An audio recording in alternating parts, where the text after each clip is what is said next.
அனைவருக்கும் வணக்கம். சாதிக்கின்ற எண்ணம் ஆழ்மனதில் தோன்றிவிட்டால் எது இருந்தாலும் இல்லாவிட்டாலும் அது சாதிக்க முடியும் உன் விடாமுயற்சியால் சொன்னவர் சுவாமி விவேகானந்தர் என்று கூறி, இன்றைய வகுப்பில் BNSS 2023 chapter 5 arrest of person 35 to 62 இருக்குது. அதில் 37 என்பது இப்போ புதியதாக ஒரு போலீஸ் ஆஃபீஸருடைய ஒரு இது சேர்த்து, அதாவது டிசைக்னேட் சேர்த்துக்கிறாங்க. என்னன்னா டிசைக்னேட்டட் போலீஸ் ஆஃபீஸர் அப்படின்னா பணி அமர்த்தப்பட்ட காவல் அலுவலர். ஏற்கனவே 41C இது இருந்ததா என்றால் இல்லை, கண்ட்ரோல் ரூம்னு இருந்தது. இப்போ இது என்ன சொல்கிறது என்று சொன்னால், த ஸ்டேட் கவர்மெண்ட் ஷல், மாநில அரசாங்கமானது கண்டிப்பாக இதையெல்லாம் செய்ய வேண்டும். என்ன செய்ய வேண்டும் என்றால், ஏவில் என்ன சொல்கிறார் என்று சொன்னால், எஸ்டாப்ளிஷ் எ போலீஸ் கண்ட்ரோல் ரூம் இன் எவ்வரி டிஸ்ட்ரிக்ட். அதாவது என்ன பண்ணோம், இப்போ ஸ்டேட் கவர்மெண்ட் மாநில அரசாங்கம் இருக்குதுன்னு சொன்னால், இப்போ உதாரணத்துக்கு இப்போ தமிழகம் இருக்கின்றது. இந்த தமிழகத்தினுடைய மாநில அரசாங்கமானது இந்த தமிழகத்தில் இருக்கின்ற ஒவ்வொரு மாவட்டத்திற்கும் என்ன செய்ய வேண்டும், என்ன பண்ணும், ஒரு கட்டுப்பாட்டு அறையினை உருவாக்கி அமைத்தல் வேண்டும்.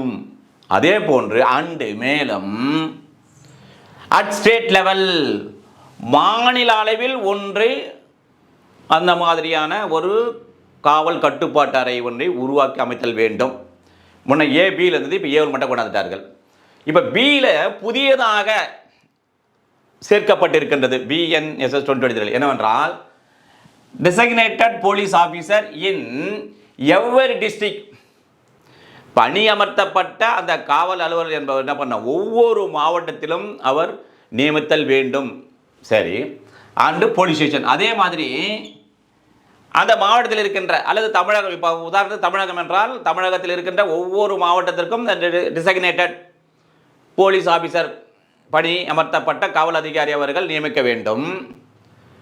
அதே போன்று போலீஸ் ஸ்டேஷன் இருக்குல்ல, இப்போ டிஸ்ட்ரிக்டில் எத்தனை போலீஸ் ஸ்டேஷன் இருக்குது, இப்போ டவுனு, தாலுக்கு, மணவாள் நகர், கடம்பத்தூர், அப்போது ஒவ்வொரு காவல் நிலையங்களிலும் இந்த மாதிரியான டிசைக்னேட்டட் போலீஸ் ஆஃபீஸர், அந்த பணியமர்த்தப்பட்ட காவல் அதிகாரி அமர்த்தப்படுதல் வேண்டும் என்றும், அப்படி என்றால் நாட் பிலோ, அவர் யாராக இருக்க வேண்டும். அடுத்த கேள்வி எது, அவ்வாறு இங்கே இருக்கார்ல, இவர் தான் assistant sub inspector of police இருக்கார்ல, அவ்வாறு இந்த பணி அமர்த்தப்படுகின்ற இந்த டிசைக்னேட்டட் போலீஸ் ஆஃபீஸர் யாராக இருக்க வேண்டும் என்றால், இப்போ என்னது, assistant sub inspector of police not below, அதாவது இவருடைய படிநிலைக்கு கீழ் அல்லாதவராக இருக்க வேண்டும். அப்படின்னா அது அசிஸ்டன்ட் சப் இன்ஸ்பெக்டர் இருக்கலாம், அல்லது மேலே இன்ஸ்பெக்டர் இருக்கலாம், டிஎஸ்பி யாராலும் இருக்கலாம்.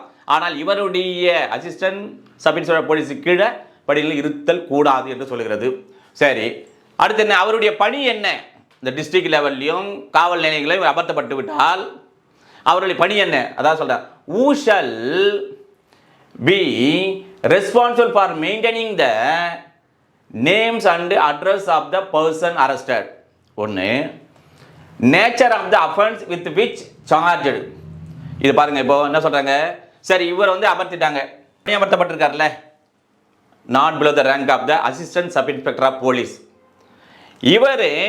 இவருடைய ரெஸ்பான்சிபிலிட்டி என்ன, இவருடைய பொறுப்பு என்ன, இவர் என்ன செய்ய வேண்டும் என்று சொன்னால், இப்போ குற்றம் புரிந்து அரெஸ்ட் பண்ணி போலீஸ் ஸ்டேஷன் கொண்டு வந்துடுறாங்கன்னு வச்சுக்கல, கைது செய்யப்படுகின்ற அந்த நபர்கள் அல்லது நபர்களுடைய பெயர்களையும் அல்லது பெயரையும், அதே போன்று எங்கே வசிக்கிறார்கள் அவர்களுடைய விலாசத்தையும், பிறகு அவர் மீது சுமத்தப்பட்டிருக்கின்ற அந்த குற்றச்சாட்டினுடைய அல்லது குற்றங்களினுடைய தன்மையையும், இவற்றை அனைத்தையும் பராமரிக்க வேண்டும்.